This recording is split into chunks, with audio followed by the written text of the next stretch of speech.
Salut à tous les apprenants de français. J'espère que vous allez bien aujourd'hui.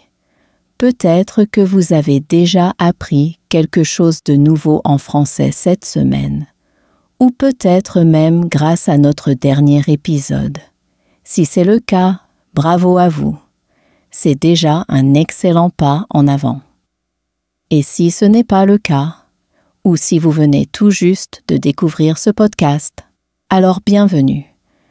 Je suis vraiment ravie de vous accueillir ici. Quel que soit votre niveau, je suis là pour vous accompagner dans cette belle aventure d'apprentissage du français, à votre rythme et toujours avec bienveillance. Alors, installez-vous confortablement, prenez une grande inspiration et c'est parti pour notre thème du jour. Encore une fois, bienvenue dans cette nouvelle immersion en français. Je suis vraiment heureux de vous retrouver aujourd'hui, car on va aborder un sujet à la fois universel, délicat et fascinant. Je parle bien sûr de ce moment dans l'apprentissage où vous sentez que vous comprenez de plus en plus de choses, mais vous continuez à traduire dans votre tête encore et encore. Et là, vous vous demandez, mais comment on fait pour arrêter de traduire? Comment on fait pour commencer à penser directement en français? C'est une excellente question. Et je vais vous dire quelque chose, si vous vous la posez, c'est déjà un très bon signe. Cela veut dire que vous êtes prêt à passer à un nouveau palier, à une nouvelle façon de vivre la langue. Le piège de la traduction mentale. Quand on débute une langue, c'est parfaitement normal de traduire. C'est presque un réflexe de survie linguistique. On pense dans sa langue maternelle, puis on cherche l'équivalent. Mais ce réflexe, utile au début, devient un obstacle avec le temps. Prenons un exemple. Vous êtes au restaurant et vous voulez commander un plat. Vous pensez d'abord en anglais ou une autre langue. Je voudrais le poulet, s'il vous plaît. Et puis, dans votre tête, comment on dit ça en français? Je voudrais le poulet, s'il vous plaît. Pendant que vous traduisez, le serveur attend. Et vous sentez le stress monter. Vous perdez confiance. Vous perdez le fil. C'est exactement ça. Le problème. La traduction ralentit la pensée, bloque la fluidité et vous empêche de profiter de la conversation. Et souvent, on finit par utiliser des mots traduits littéralement qui peuvent sembler bizarres, voire complètement faux en français. Penser en français. Pourquoi c'est essentiel? Penser en français, ce n'est pas juste une technique. C'est un changement d'état d'esprit. C'est comme basculer dans un nouveau monde, un monde où vos pensées ne passent plus par un filtre, où vous pouvez parler sans avoir à analyser chaque mot, chaque phrase. Et surtout, penser en français vous permet de parler plus rapidement, avec spontanéité, faire moins d'erreurs de grammaire ou de syntaxe, gagner en confiance à l'oral, et même mieux comprendre la culture française, car les expressions, les structures, les émotions sont souvent liées à la langue elle-même. C'est un peu comme apprendre à faire du vélo. Au début, on pense à chaque mouvement, mais un jour, tout devient automatique, et c'est là que le plaisir commence. Comment commencer à penser en français? Pas de panique. Ce n'est pas quelque chose qui se fait du jour au lendemain, mais avec un peu de régularité, tout le monde peut y arriver.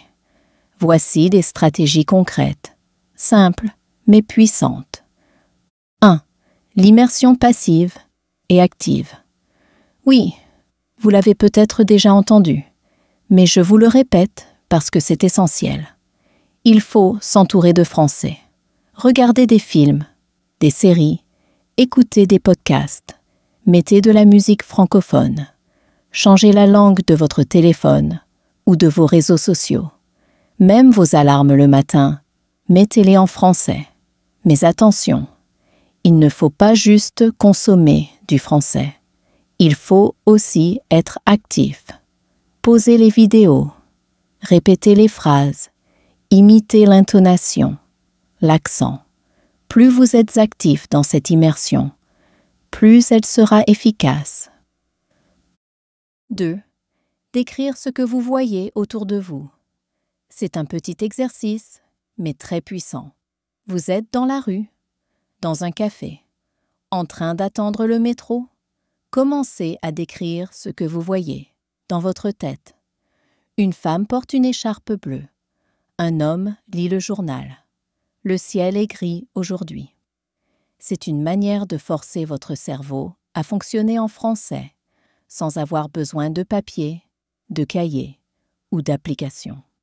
3e narration intérieure au quotidien. Pendant que vous cuisinez, que vous vous brossez les dents, que vous rangez votre chambre, essayez de penser vos actions en français. Je vais préparer du thé, je prends la tasse, je verse l'eau chaude. Attention, c'est chaud.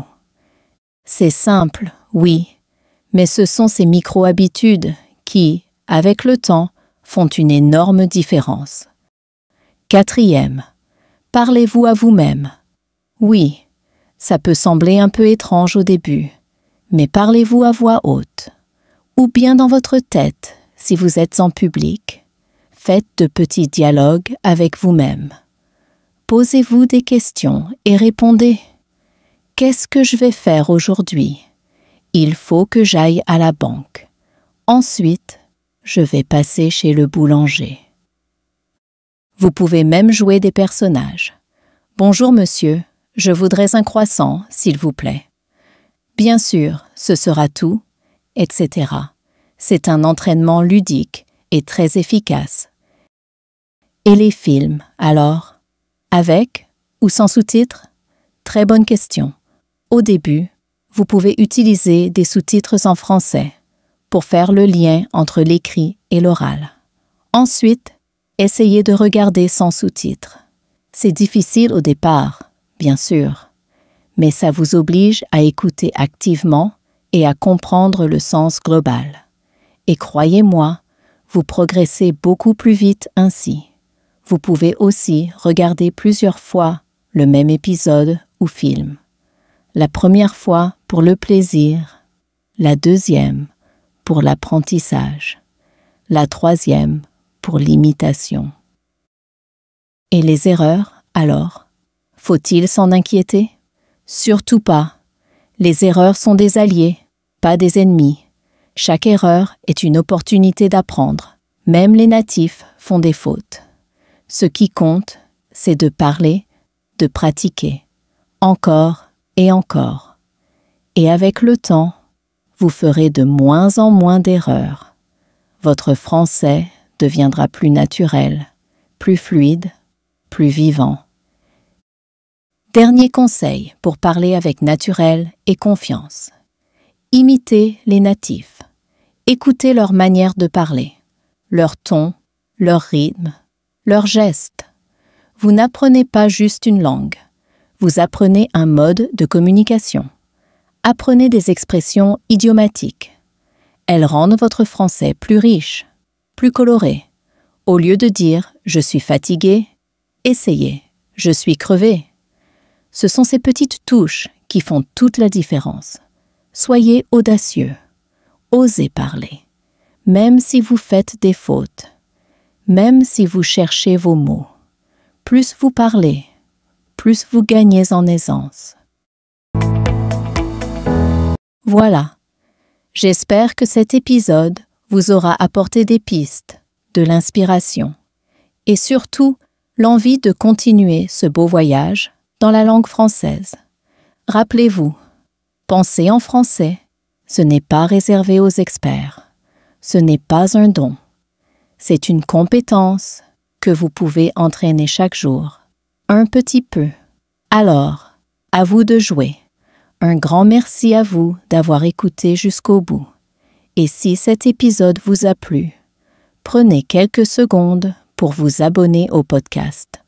Cela m'aide énormément et vous permet de ne rien manquer des prochaines immersions. On se retrouve très bientôt pour une nouvelle aventure en français. À très vite